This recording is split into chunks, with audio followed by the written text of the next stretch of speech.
नमस्कार, स्वागत है आप सभी का बस्तर विलेजर के इस पेज में। तो जब भी बस्तर की बात होती है तो बस्तर को कई तरह से लिखने वाले जो लेखक हैं, साहित्यकार हैं, वो मौजूद रहे हैं। और जब भी बात होती है शैल चित्रों की, रॉक पेंटिंग की या मृतक स्तंभ के कुछ चिन्हों की, तो उसे रेखांकित करने वाले जो हैं वैष्णव जी के किताब, वो हैं खेमदास जी, जो हमारे साथ मौजूद हैं। नमस्कार। तो सर, ये जो चीज़ें हैं, इतनी सारी आप लोगों ने किताबें लिखी हैं और काफ़ी हद तक इस प्रकाशन को आज भी लोग पसंद करते हैं। तो अगर आप कहना चाहेंगे कि आपके जो जीवन में जो आपने किताबों में जो चित्र है, भित्ति चित्र जी। कि किन चीज़ों का आपने ज़्यादा जिक्र किया है या उसको सरल या सामान्य शब्दों में समझा जाए, तो उसे आप कैसे बता पाएंगे? सबसे पहले तो आपको मैं धन्यवाद देना चाहूँगा कि इस ढंग से जो पहल आपने किया है ये बहुत स्वागतनीय है और मैं जन जन तक के इस चीज़ को पहुंचाना चाहता हूं। देखिए, यहाँ पर जो लुप्त होती कला वो है एकमात्र ऐसी कला है जो धनकुल या तीजा जगार या फिर लक्ष्मी जगार के अंतर्गत जगार पेंटिंग जो बोलते हैं, जगार का लोक चित्र, इसका एक ऐसा मतलब ये हुआ है कि आज इसको दूसरे शैली के जो वर्ली पेंटिंग है, महाराष्ट्र की वर्ली पेंटिंग है, इसको बहुत ज़्यादा चित्रांकन आजकल कर रहे हैं, जो बहुत ही दुखदायक है। मैं चाहता हूं कि बस्तर का जो भित्ति चित्र या जो जगार जो चित्र है, जगार का जो लोक चित्र है, इसको एक व्यापक रूप में मतलब प्रकाशन के माध्यम से, मीडिया के माध्यम से, जहां भी हो, जैसे शासन भी कई जगह पेंटिंग करवाती है लोक चित्रों का, तो लोक चित्रों का महत्व जो है अपने आप में ठीक वैसा ही है जैसा कि अन्य विधाएं हैं। बस्तर में और खासकर कोंडागांव एक ऐसा सौभाग्यशाली हमारा शहर है जिसमें लगभग हर तरह की जो शिल्प कलाएं हैं वो मौजूद हैं। आप चाहे उसको बेल मेटल का ले लीजिए, लोह शिल्प ले लीजिए, लकड़ी का, पत्थर का, कौड़ी शिल्प ले लीजिए, बांस का और आपके शीशल का, यानी इस तरह की जितनी भी जो कलाएं हैं, जो शिल्प कलाएं हैं, उसके साथ साथ पेंटिंग भी है। और उस लोक चित्र का जो काम है बस्तर संभाग में संभवतः ये एक मैं अपने आप को धन्य मानता हूँ कि मेरे द्वारा ही आज मतलब जो है भारत में बोलो या विदेश में प्रचार प्रसार जो हुआ है वो, और मैं इसको जो जब से मतलब इसका बनाना चालू किया मैं, तो मेरा ऐसा मानना है कि तब और अब की स्थिति में आज जो इसको जो प्रचार मिलना चाहिए था वो व्यापक प्रचार जो है ना शासन की तरफ से मिला, ना समाज की तरफ से मिला। मेरे बड़े भैया जो स्वर्गीय हरिहर वैष्णव, उनके साथ में हम लोग इतना संघर्ष किए हैं यहाँ की लुप्त होती कलाओं के बारे में, चाहे वो लोक साहित्य हो या लोक कला हो या लोक जीवन की जो संस्कृति है, इन सारी चीज़ों को मिला के जो निचोड़ पैदा होता है वो कहीं न कहीं आपको किताब के रूप में देखने को मिलता है। और किताब को एकाएक तो किताब तैयार होता नहीं है।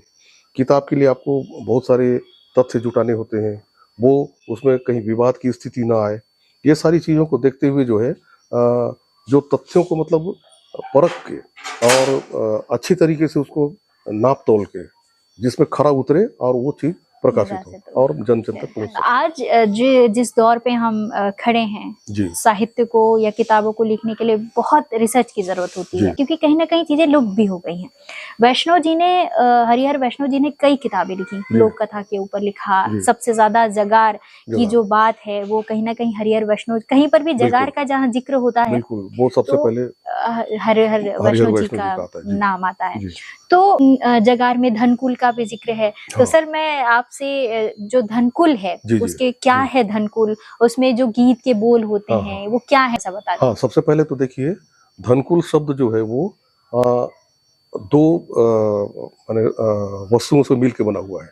धन का अर्थ है धनुष और कुल जो है वो खासकर जो, चूंकि देखिए बस्तर उड़ीसा के बॉर्डर में है और उड़ीसा के काफ़ी मतलब निकट में है, तो इस कारण क्या होता है कि वहाँ की बहुत सारी बोली भाषा संस्कृति का मिश्रण होता रहा है। तो कुल जो है वो एक्चुअली उड़ीसा में सूपा जो होता है, धान या चावल भूनने का जो सूपा होता है उसको कुला बोलते हैं। तो कुला ना बोल के कुल, और धन और कुल ये दोनों का मिश्रण शब्द है, इसीलिए इसको जो है धनकुल नाम दिया गया है। इसमें जैसे धनकुल एक तीजा जगार है, और लक्ष्मी जगार है। लक्ष्मी जगार ये मैंने महापुराण है और लोक महाकाव्य को अपन बोल सकते हैं इसको।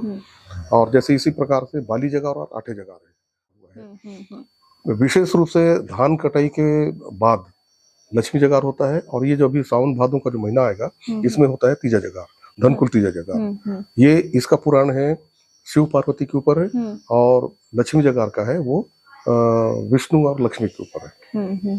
तो उस पे आधारित जो लोक महाकाव्य जो अभी तक के अलिखित था, और मेरे स्वर्गीय बड़े भैया जो हरिहर वैष्णव जी ने इसको माने उस वाचिक परंपरा को लिखित रूप में प्रकाशन का जिम्मा लिया, और चारों जगार आज प्रकाशित हो चुका है। ये बहुत बड़ी उपलब्धि है उनके साथ में। तो मेरा ऐसा मानना है कि मैं धन्य अपने आप को समझता हूँ कि मैं उनका छोटा भाई हूँ, और संयोग से वो साहित्यकार हुए और मैं चित्रकार हुआ। तो हम दोनों का जो संयोग रहा है वो आपस में बहुत अच्छा तालमेल रहा है।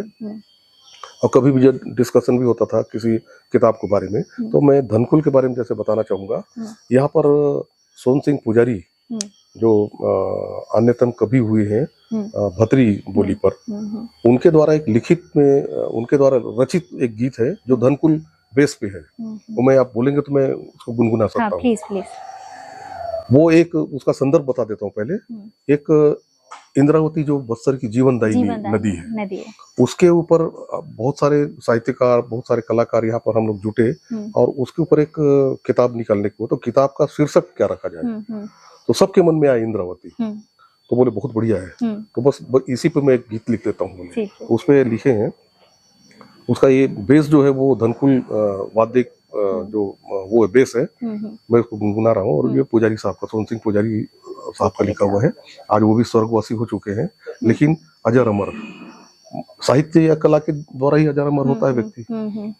तो वो है, बोहुन जाए से इंद्रावती, बोहुन जाए से इंद्रावती, गोरस धारा चोअसन बोहुन जाए से।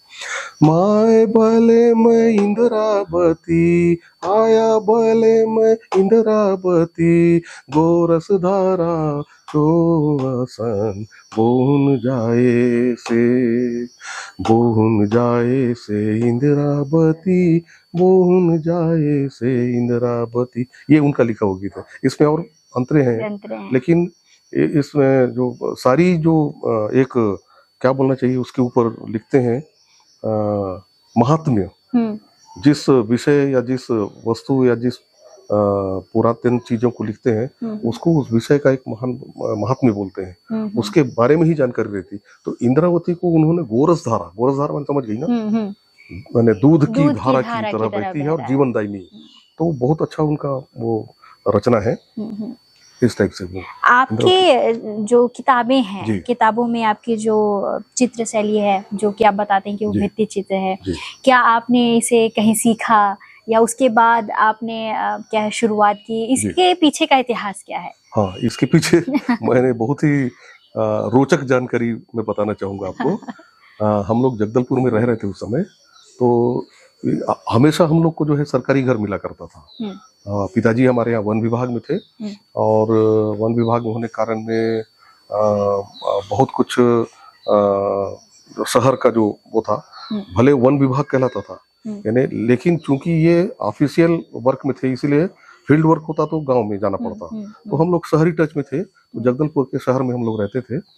तो शहर में जो फॉरेस्ट कॉलोनी है अभी भी गंगा मुंडा पारा में है, गंगा मुंडा पारा में हम लोग रहते थे। पहले केवरा मुंडा में एरोड्रम के पास में केवरा मुंडा है, जमाल मिल के सामने पहले वहां रहते थे। उसके बाद वहां से हम लोग गंगा मुंडा है। गंगा मुंडा में सरकारी घर मिला था, तो बहुत अच्छा मेरे को दीवार मिलता था।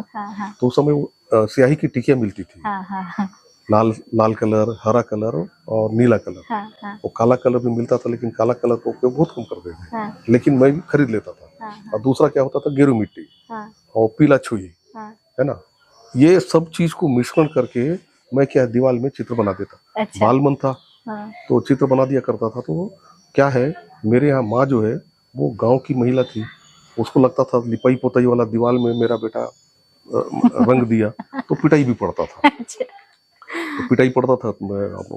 बाल मन है कैसी भी है, हाँ, हाँ, उदंड माने एक प्रकार से क्या बोलना चाहिए, बदमाशी। हाँ, हाँ। उसमें ऐसा काम होता था जिसमें पिटाई भी पड़ता था। लेकिन वो अब देखिए उसके पीछे का माँ का हमारा मायके जो है वो बालेंगा करके गांव है एक, बालेंगा से भीतर खोरकोसा, खोरकोसा नामक गांव में, वहाँ पर माँ का बचपन बीता।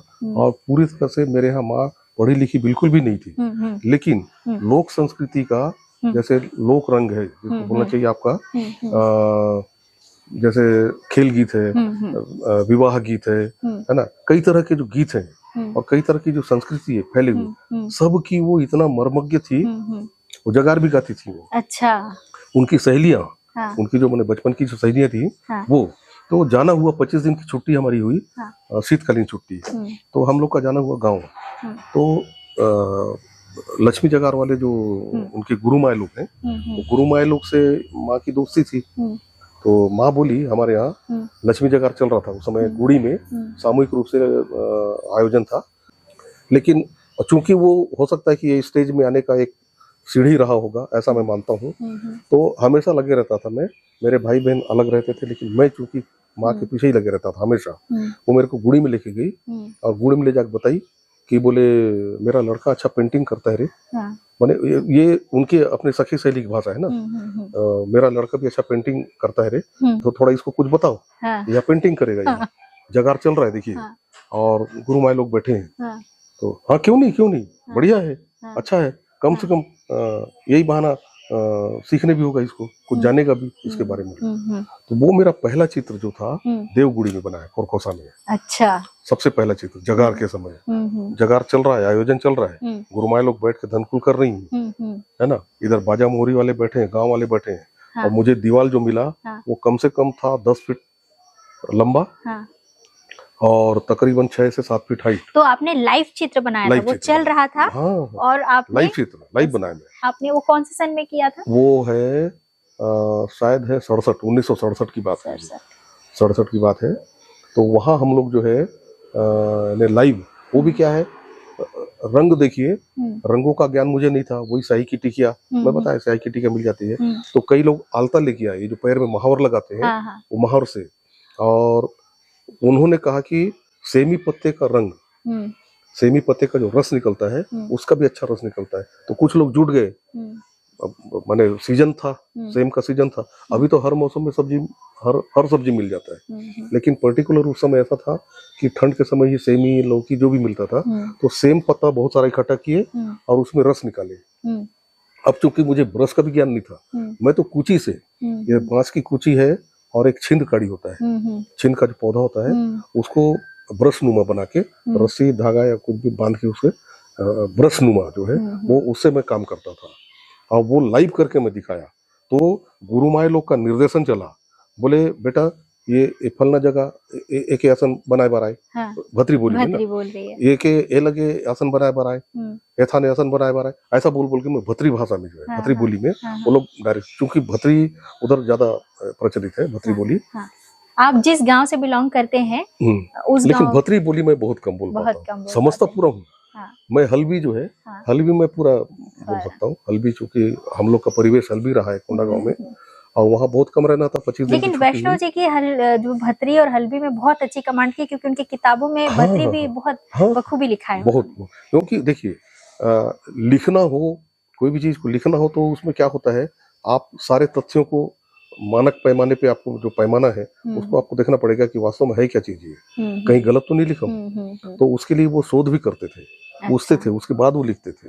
जनरल बोली एक अलग चीज होता है, सामान्य रूप से बोली, जैसे मैं आपसे बोल रहा हूँ, ये बोली एक अलग बोली होता है। लेकिन किताब में यदि उसको लिखित करना है, किताब प्रकाशन करना है, तो वो प्रकाशन के लिए आपको सही चीज लाना पड़ेगा। तो उसके लिए वो भैया मैंने क्या बोलना चाहिए, पूरा तन मन धन सब न्यौछावर कर देते थे और वो लग जाते थे। सर आप दोनों जो हैं, लोक कथा जो है, तीज त्योहार हो गए, लोक कथाएं हो गई, उन पर बहुत ज्यादा काम किया और साथ में भी रहे। मैं बहुत एक विवादित जो सवाल है, हमेशा चीजों को कहा जाता है कि मैंने इस किताब में भी दिखा, बस्तर लोक जो है, इस किताबों में आदिवासी जनजातियों के जो चीजें हैं वो भी इनमें लिखी हुई हैं। तो इनके जो है ये 12वें नंबर पर है और 190 पृष्ठ पर गोंड जाति की सामाजिक व्यवस्था का प्रमुख स्तंभ घोटुल। घोटुल।